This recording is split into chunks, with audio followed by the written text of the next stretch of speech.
Алдымен А4 қағазға екеу шығарып алдым, біреусін қиып алдым мінекей.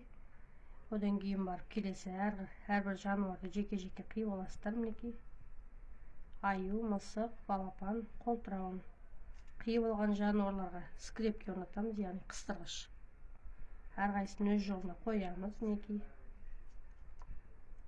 Қойғаннан кейін барып көркем жазуымызды бастаймыз. Әр бала қызға отырып тамақтарға жеткізеді және жолды әдемі жазуды үйренеді. Мінекей, аюымыз жолдың басындағы өзінің тамағына кетіп бара жатыр.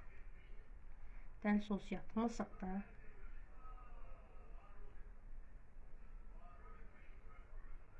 Дәл сол сияқты балапанымызды апарамыз.